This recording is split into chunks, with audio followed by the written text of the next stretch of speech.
Hello दोस्तों, स्वागत है आपका मेरे यूट्यूब चैनल परीक्षा प्लान में। आज की वीडियो भी सी-टेट एग्जाम के सेकेंड पेपर के सामाजिक अध्ययन के टॉप 50 क्वेश्चंस हैं जो परीक्षा की दृष्टि से बहुत ही ज़्यादा महत्वपूर्ण है। तो चलिए वीडियो को शुरू करते हैं।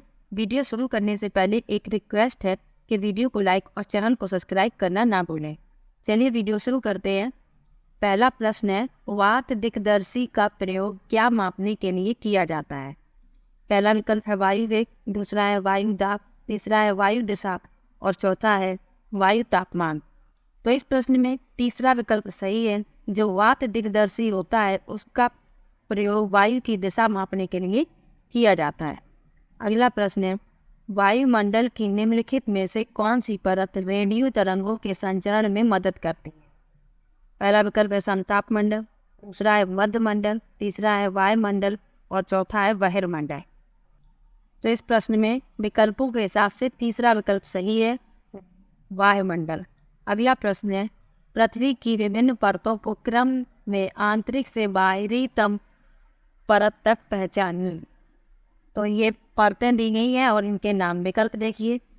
पहला विकल्प है परपटी मेंटल बाहरी क्रोड आंतरिक क्रोड, दूसरा है मेंटल परपटी बाहरी क्रोड आंतरिक क्रोड और तीसरा विकल्प है आंतरिक क्रोड बाहरी क्रोड परपटी मेंटल और चौथा है आंतरिक क्रोड बाहरी क्रोड मेंटल और परपटी।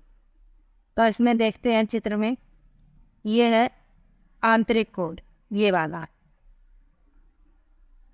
दूसरा ये है बाहरी क्रोड, ये है मेंटल और ये है परपटी।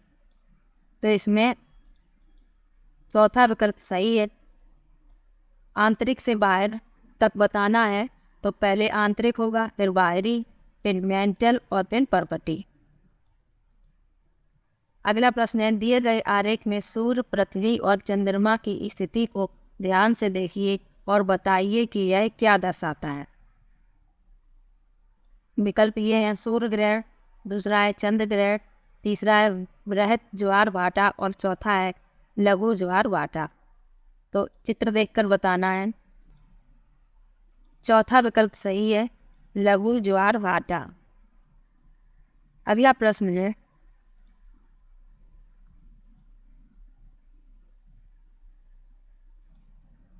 जब नदी मैदान में प्रवेश करती है तो वह यह मुड़ जाती है और बड़े मोड़ बनाकर बहती है, जो कहलाता है।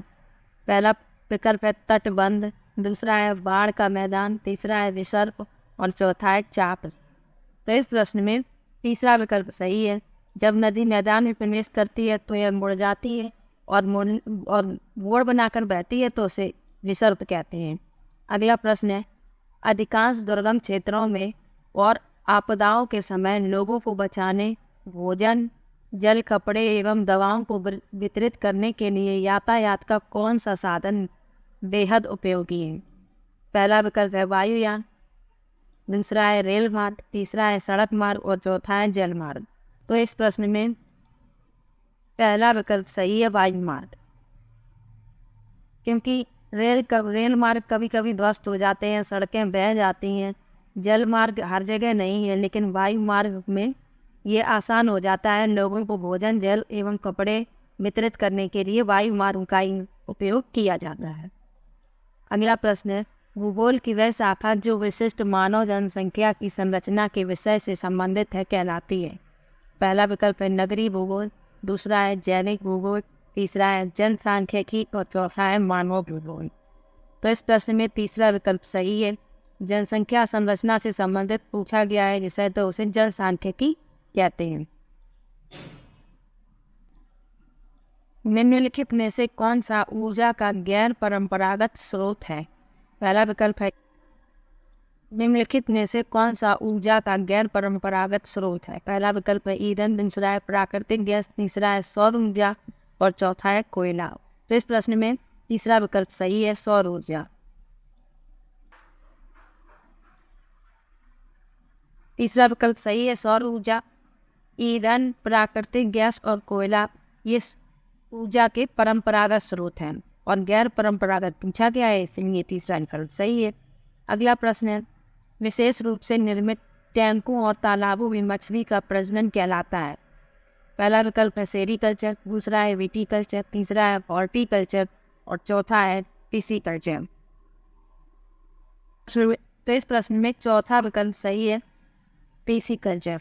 अगला प्रश्न है स्थल का एक सकरा भाग जो दो बड़े स्थलीय भागों को एक दूसरे से जोड़ता है उसे क्या कहते हैं?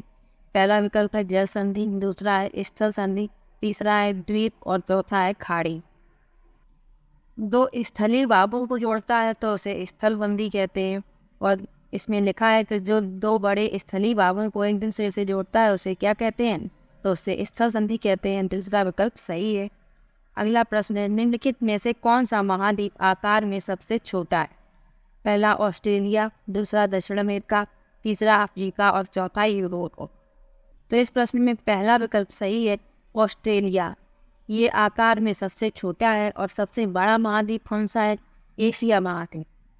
अगला प्रश्न है अजंता गुफा चित्रों में इस्तेमाल किए गए रंग निम्नलिखित में से किस सामग्री से प्राप्त किए गए? पहला विकल्प है पशु अंगों के अवशेष, दूसरा है ग्रेफाइट, तीसरा है पौधों और खनिज और चौथा है स्लेट। तो इस प्रश्न में तीसरा विकल्प सही है, पौधों और खनिज।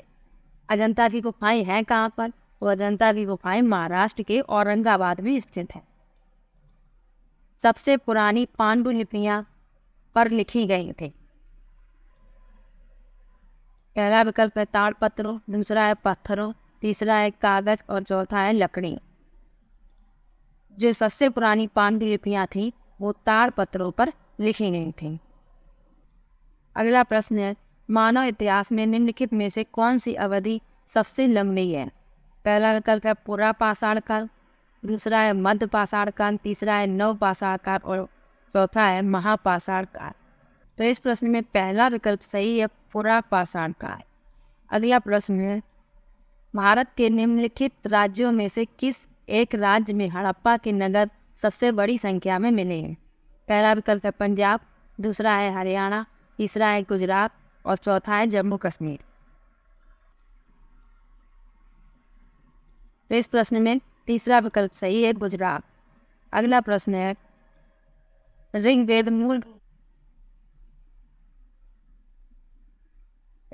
मूल रूप से निम्नलिखित में से किस भाषा में रची गई थी? तो पहला विकल्प है ब्राह्मी, दूसरा है पाली, तीसरा विकल्प है संस्कृत और चौथा है प्राकृत। तो इस प्रश्न में तीसरा विकल्प सही है, संस्कृत। अगला प्रश्न है 6ठी शताब्दी ईसा पूर्व में मगध महाजनपद के पहले शासक थे। पहला विकल्प है महावीर, दूसरा है प्रसेनजीत, तीसरा है बिंबिसार और चौथा है अजातशत्रु। तो इस प्रश्न में तीसरा विकल्प सही है, बिंबिसार। अगला प्रश्न है निम्नलिखित में से कौन सा बौद्ध धर्म के त्रिरत्नों में से नहीं है? पहला विकल्प है बुद्ध, दूसरा है धम्म, तीसरा है अहिंसा और चौथा है संघ। वो जो बौद्ध धर्म के त्रिरत्न है उसमें अहिंसा नहीं है, जबकि बुद्ध, धम्म और संघ ये तीनों हैं और अहिंसा नहीं है, और नहीं यह पूछा गया है, इसलिए तीसरा विकल्प इसका सही है। अगला प्रश्न है एथेनियन लोकतंत्र की निम्नलिखित में से कौन सी एक विशेषता नहीं है? एथेनियन लोकतंत्र की विशेषता नहीं है बताना है। 30 से अधिक उम्र के उन सभी पुरुषों और महिलाओं को पूर्ण नागरिकता प्राप्त थी जो दास नहीं थे। दूसरा विकल्प है सभी नागरिकों को सेना व नौसेना में अपनी सेवाएं देनी होती थीं। तीसरा विकल्प है मामलों के निर्णयों के लिए आयोजित की गई सभाओं में सभी नागरिक उपस्थित होते थे। और चौथा है कई पदों पर नियुक्तियां लॉटरी के माध्यम से की जाती थी। तो इस प्रश्न में पहला विकल्प सही है, 30 से अधिक उम्र के उन सभी पुरुषों और महिलाओं को पूर्ण नागरिकता प्राप्त थी जो दास नहीं थे। नहीं यह बतानी है, इसलिए पहला विकल्प इसका सही है। अगला प्रश्न है समुद्रगुप्त की निम्नलिखित में से कौन सी ऐसी नीति थी जो विशिष्ट रूप से दक्षिणापथ शासकों के लिए थी? पहला विकल्प है उनके साम्राज्यों को उखाड़ फेंका गया और उन्हें समुद्रगुप्त के साम्राज्य का अंग बनाया गया। दूसरा विकल्प है उन्होंने समुद्रगुप्त की अधीनता स्वीकार की और अपनी पुत्रियों का विवाह उससे किया। तीसरा विकल्प है वे उपहार लाते थे, उनके आदेशों का पालन करते थे और उसके दरबार में उपस्थित होते थे। और चौथा विकल्प है इन्होंने हार स्वीकार की व इन्हें पुनः शासन करने के लिए अनुमति दी गई। तो इस प्रश्न में चौथा विकल्प सही है। जो दक्षिणापक्ष शासक थे उन्होंने अपनी हार स्वीकार कर ली थी, लेकिन समुद्रगुप्त ने उन्हें पुनः शासन करने के लिए अनुमति दे दी थी। अगला प्रश्न है, 18वीं शताब्दी के अंतिम चरण में बम्बई, मद्रास और बंगाल प्रेसिडेंसियों का विकास ईस्ट इंडिया कंपनी के किन व्यापारिक केंद्रों से हुआ? पहला विकल्प है सूरत, मद्रास। दूसरा है नागपुर, मदुरै, दिल्ली। तीसरा विकल्प है पुणे, मद्रास, कलकत्ता। और चौथा विकल्प है सूरत, मदुरै और दिल्ली। तो इस प्रश्न में पहला विकल्प सही है, सूरत, मद्रास और कलकत्ता। अगला प्रश्न है, ए और बी कथनों पर बौद्ध महायान के संदर्भ में विचार कीजिए और सही उत्तर का चयन कीजिए। पहले कथन में लिखा है, बौद्ध धर्म के इस रूप में बुद्ध की उपस्थिति कुछ एक संकेतों का उपयोग करते हुए मूर्तियों में दिखाई गई है। और दूसरे कथन में लिखा है, महायान बौद्ध के आने के साथ ही बौद्ध सत्य में विश्वास समाहित हुआ। तो इस प्रश्न में पहला गलत है और दूसरा सही है। तो ए गलत और बी सही, इसलिए इसका दूसरा विकल्प सही है। अगला प्रश्न है, सूफी संत के मकबरे को जाना जाता है। पहला विकल्प है खानकाह, दूसरा ईदगाह, तीसरा गुल फरोसा और चौथा दरगाह। जो सूफी संत थे उनके मकबरों को दरगाह के नाम से जाना जाता था। अगला प्रश्न है, विशिष्टाद्वैत का सिद्धांत 11वीं शताब्दी में प्रस्तावित किया गया।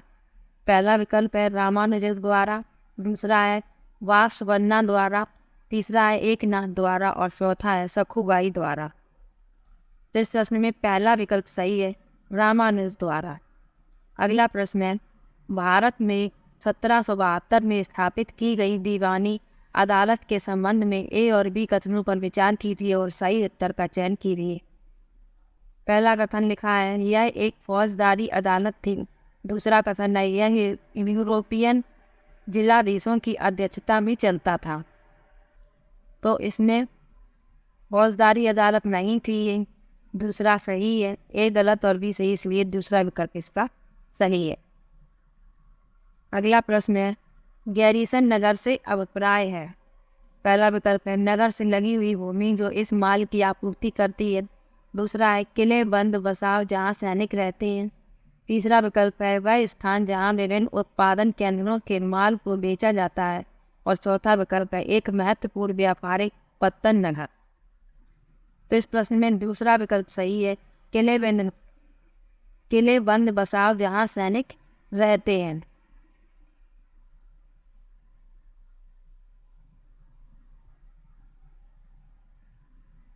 तो इस प्रश्न में दूसरा विकल्प सही है, किले, बंद बसाव जहाँ सैनिक रहते हैं। अगला प्रश्न है, पृथ्वी की सतह से शुरू कर वायुमंडल की परतों के सही क्रम का चयन कीजिए। ये विकल्प दिए गए हैं। तो इस प्रश्न में दूसरा विकल्प सही है, क्षोभ मंडल, फिर समताप मंडल, फिर मध्य मंडल, फिर वायुमंडल और बहिर्मंडल। अगला प्रश्न है ना,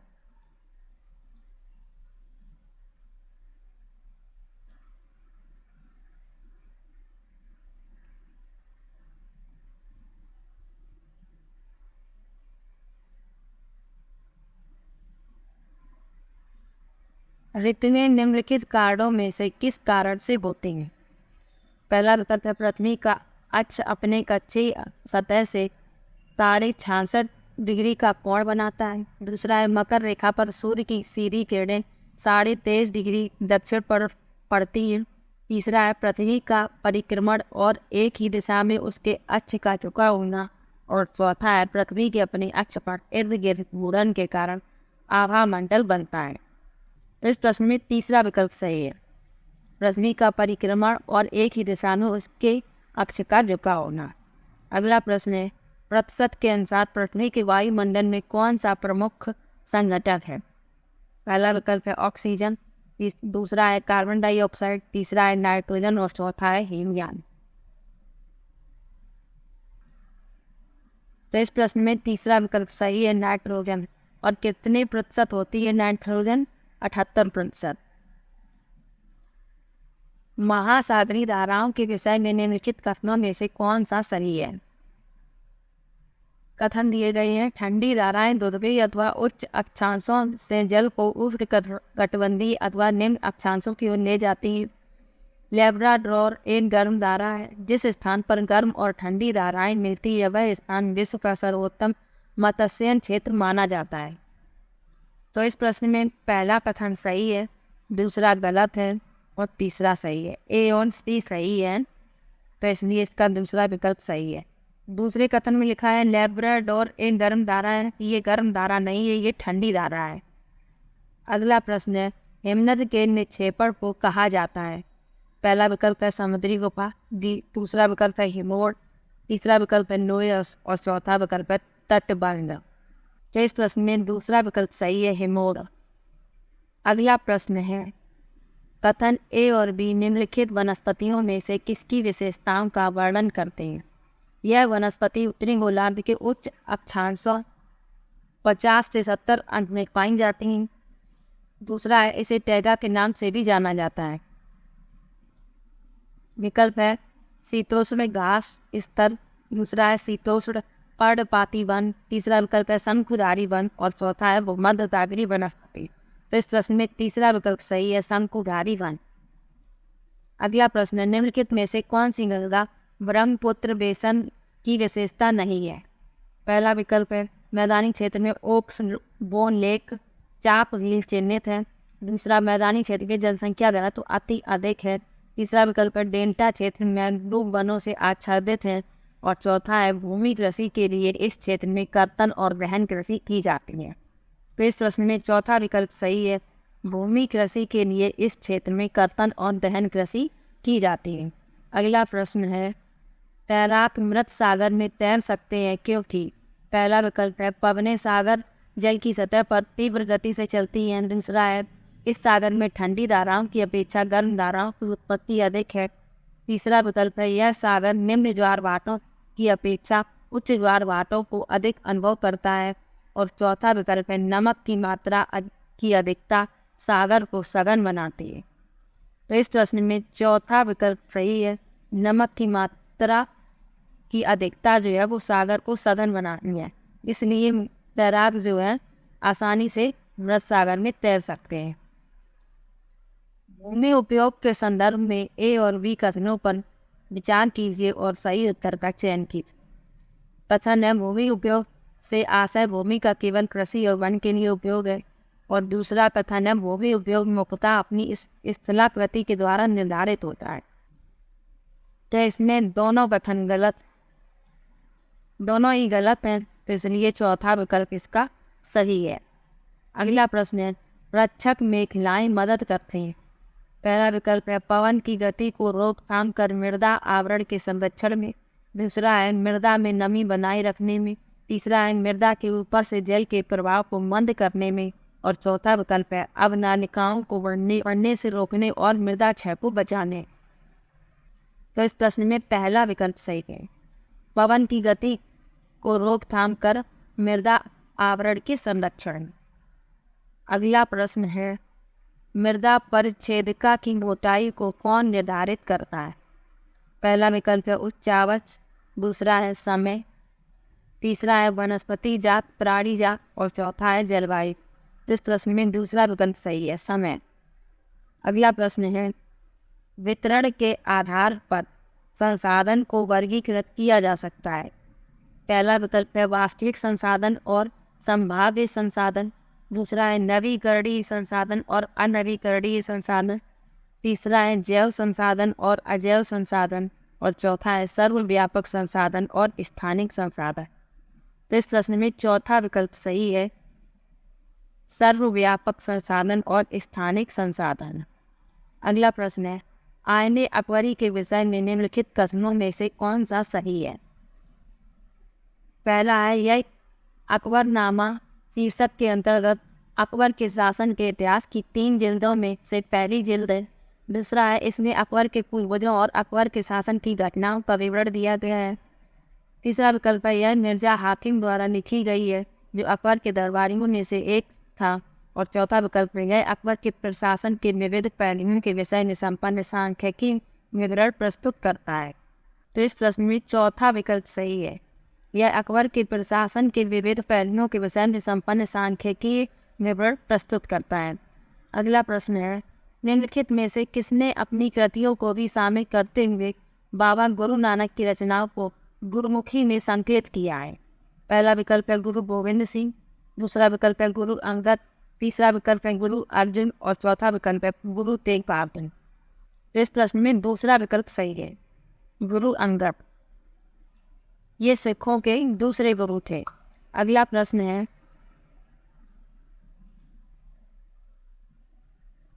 निम्नलिखित में से कौन ब्रह्मोत्स पर्वत है?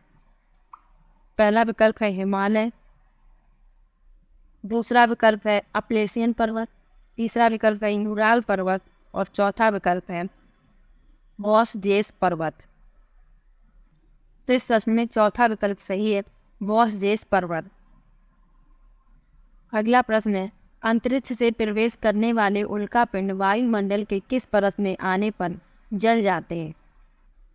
पहला विकल्प है मध्य मंडल, दूसरा है वायुमंडल, तीसरा है बहिर्मंडल और चौथा है समताप मंडल। तो इस प्रश्न में पहला विकल्प सही है, मध्य मंडल।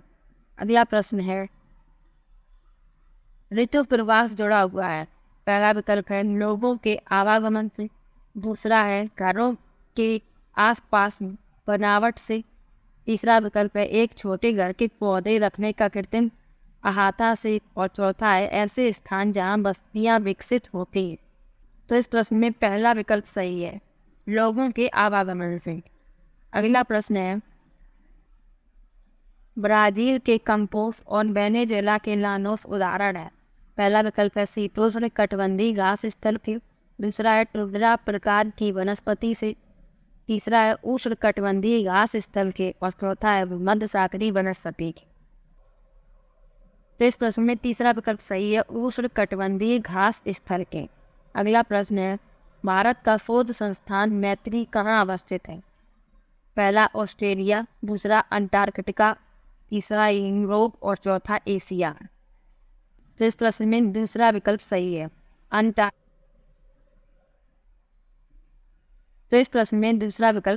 अंटार्कटिका। अंटार्कटिका में 3 शोध संस्थान हैं, एक दक्षिण गंगोत्री, दूसरा मैत्री और तीसरा भारती। अगला प्रश्न है, भारत में आरंभिक मानवों पर समझ के लिए निम्नलिखित में से किसे एक प्राथमिक स्रोत माना जा सकता है? पहला विकल्प है कांगड़ा शैली की चित्रकला, दूसरा है गिरनार का शैल अभिलेख, तीसरा है पाठशाहनामा चित्रकला और चौथा है मध्य प्रदेश की शैल चित्रकला। तो इस प्रश्न में चौथा विकल्प सही है, मध्य प्रदेश की शैल चित्रकला। अगला प्रश्न है, ब्रिटिश काल से पहले बच्चों को पढ़ाया जाता था। पहला विकल्प है सरकारी संस्थानों में, दूसरा एक निश्चित फीस लेकर, तीसरा विकल्प है साल भर फसल की कटाई के समय छोड़कर जब वे खेतों में काम करते थे, चौथा विकल्प है वार्षिक परीक्षा के माध्यम से मूल्यांकन के लिए।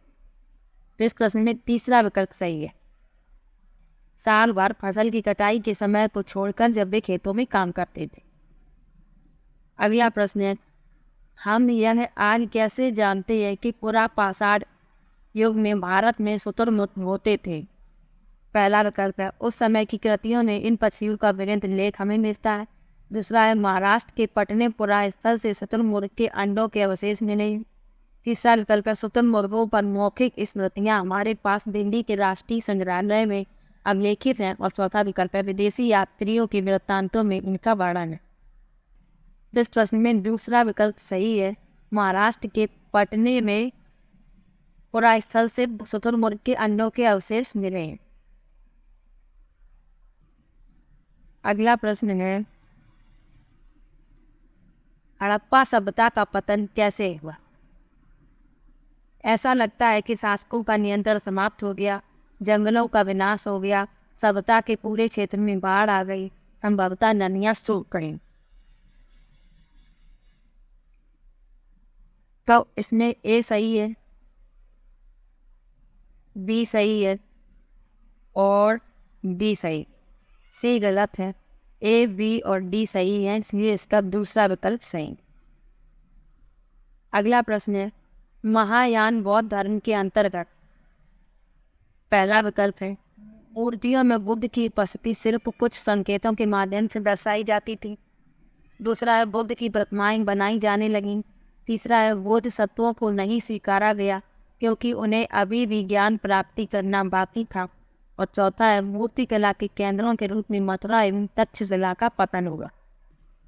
तो इस प्रश्न में दूसरा विकल्प सही है, बुद्ध की प्रतिमाएं बनाई जाने लगी।